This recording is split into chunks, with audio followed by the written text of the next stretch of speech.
What's going on, guys? Welcome back to Loveshack, and today we're going to be doing a deck profile video for you guys. So it's a midweek video, Wednesday. Got this video for you, and then we'll have something for the weekend like normal, but I do like to throw these in when I can, and hopefully you guys will enjoy it. It is a deck I've been working on for a bit. I'm not entirely sure how I feel about it overall, so like I definitely would say I could see changes coming to it in the future, but this is a World Chalice deck profile, obviously with the summer list, or July, or June, or whatever the hell month we're in now. So I'll go ahead and get into it, talk about some of the choices, and I will also state for the record I did not play. I was actually on a hiatus from the game during the time that this deck was actually meta, saw some representation with Firewall in the early days. So just putting that out there, I understand now kind of what it was capable of back then with multiple Firewalls, but you can't really do with that as much now. So if you guys do enjoy the video, I please very much appreciate if you drop a like down below and a comment. And as always, if you're not subscribed, click the subscribe button and go ahead and subscribe so you stay up to date. We have weekly videos, deck profiles, openings, and discussion content. Let's get into the video. So first off, starting off with 3, the Agent of Creation, Venus. Of course, 3, Shine Ball. I do play Desires in the deck, so maxing out on certain copies of things is definitely important. Venus is just an insane card. It always has been in terms of what it brings to the deck. The ability to put, 4 monsters on board, make link plays, ladder up into things, Saryuja, Appaloosa, whatever, is kind of effortless, and you can do it all off of one card, especially in a deck like this where you do have special summons, you do have additional extenders. This is just really good, and Venus is kind of the ideal opening play. Again, you can, take a Shine Ball, and I can go into it a little bit more, too, in a bit, but you can take a Shine Ball, you can make it into an Imduck or even a Link Spider, and then you still have, the Venus on board, you have the other Shine Balls, and you can further extend with certain cards. So, overall, it does synergize really well with the deck, and it doesn't really hinder you as much as it does suck to play that many normal monsters, because obviously the rule is if you play them, you have to draw them. And our normal monsters don't stop there. We've got triple chosen by the World Chalice. I've just elected to go with this one over the other vanilla because it's an emergency teleport target, so it gives you some better flexibility there. And as far as just another World Chalice, of course, triple World Legacy World Chalice. This card is just insanely good. For those of you maybe unfamiliar, if you're not, I'll briefly touch on it. When it is normal summon or set, if it leaves the field, you can special summon 2 World Chalice monsters from your deck with different names. Also, you can banish it from your graveyard, except during the turn it was sent there, to add a World Legacy card from your deck to your hand. So, multi-purpose tool. It also has an on-field effect. If a monster is special summoned from the extra deck, you can tribute this card, send that monster to the graveyard, and that's just an effect that doesn't have any specific requirements. So, going first, you can force your, put some pressure on your opponent to at least think through their extra deck plays a little bit, because you do have a way to handle them. And this is, of course, vanilla, so you can special it off your Link monsters, as well as any other normal support like Link Spider. So it's pretty good. The rest of the World Chalices, we've got 2 Guard Dragon and 2 Lee, the World Chalice Fairy. This is essentially a Stratos for the deck. It can search itself, which is really nice. Basically, it's a good normal summon target to go into Almirage with and extend your Link plays. Guard Dragon is just an insane card. It's a hand trap that protects your Link monsters from targeting and also revives a normal monster from grave just by banishing itself. Basically, the play off of World Chalice is you would make this guy here, link, you normal summon him, obviously, with your extra normal that you get, and you can link him away into Almirage. Doing that, you grab one of each of these from the deck, and ideally, if you're at that point in the game, you get the search off of this. You can recur him if this is your second normal summon that you've done to bring back a vanilla from grave. So it does make it really easy to do combos and replace your hand, because most of your links are specialing World Chalice monsters from your hand anyway, so whatever you search off of her is going to be live.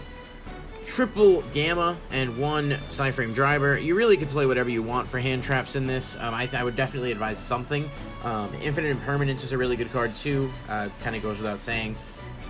I like Ash Blossom. I mean, whatever you want to play, really. I like Gamma here, especially because the deck does kind of benefit from going second.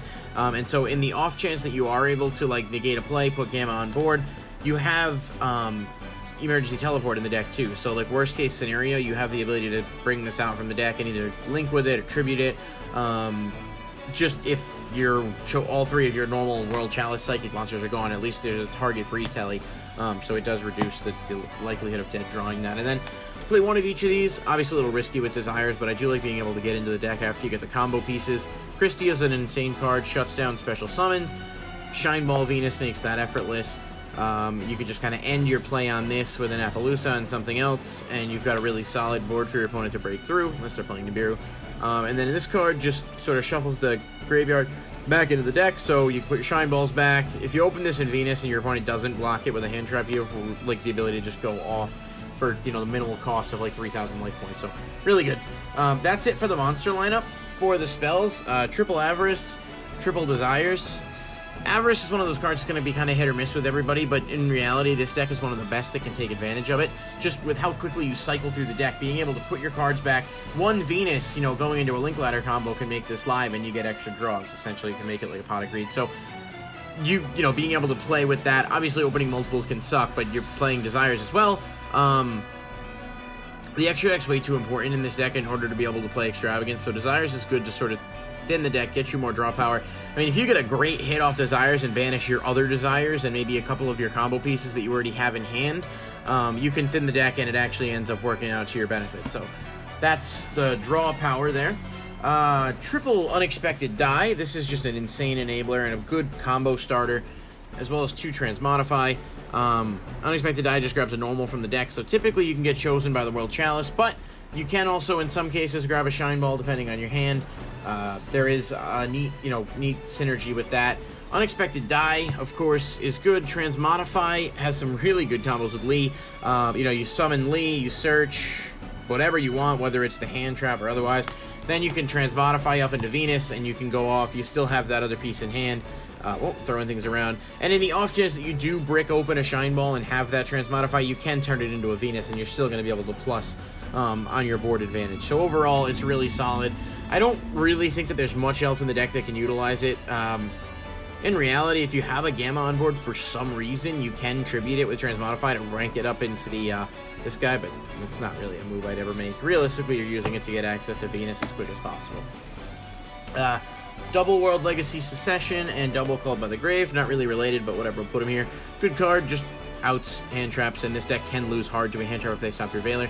This is searchable by Lib in the extra deck, and just in general, being a World Legacy card, you have access to a second Monster Reborn that most of your deck can grab.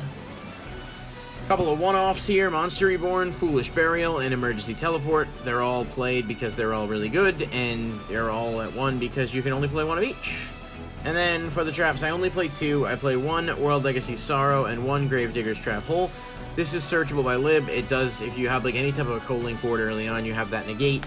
This, I really, really like this card, and I wanted to be able to fit Rafflesia in here in some capacity with Parallel Exceed, maybe in a future build. I just think this card is really solid, and occasionally it fills that 40th spot while being a decent card if you do open it. So you could probably find better ways to utilize this last space here. I like it.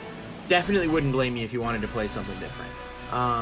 That's just my personal preference card. That 40th space, you can really just fill it with whatever makes you happy. Moving on to the extra deck, we've got 1 Link Spider, 2 I'm Duck. These are all pretty good cards here. Your Link 1s, as well as Almirage, and I showed that combo earlier. Almirage with the other guy. I'm Duck you kind of need to play too, because in the instance that you do cycle through him, you want to still be able to have a way to move around some of your normals. Link Spider just is an extender, and Almirage is really just to link away either Lee or the World Chalice when you summon it. A couple of Link 2s, I really should have organized this a little bit better. I did not. I got Ib, the World Chalice Priestess, Orm, the World Chalice Blade Master, and then the Nightmare package, Unicorn, Cerberus, and Phoenix. Just different Link 2s you can make, and this, of course, a Link 3, to go into some different boards. So those are all kind of self-explanatory. They're all World Chalice cards that extend. A couple of other random one-ups that are in here. We've got Lib, the World Key Blade Master. This is a pretty solid card overall. And an Ingirsu, you know, World Chalice draw power, so it works really well in the deck. Gamma there as well, and of course Venus. And then we have a couple of Link 4s. We've got Appaloosa, Access Code Talker, and Saryuja. As well as one one other card I realized wasn't here. Nightmare Griffin. He does allow you to recur some of your traps from grave, spells and traps. You can get back Gravedigger's Trap Hole with this. You can get back the counter trap as well. Realistically, it's not hard to make rank 4s in this deck, so having access to a wide variety of them really does expand your ability to make plays. So that's what we're dealing with there for the extra deck. Yeah, so that's the whole deck. Hopefully you guys did enjoy the video. If you did, I do ask, please like, comment, and subscribe for more. As always, I really appreciate the support and you guys watching the video. So let me know what other deck profiles you'd like to see, openings, things of that nature, and I'll do what I can to try and get those taken care of for you. Until next time, though, thanks for watching. See you next time. I love you.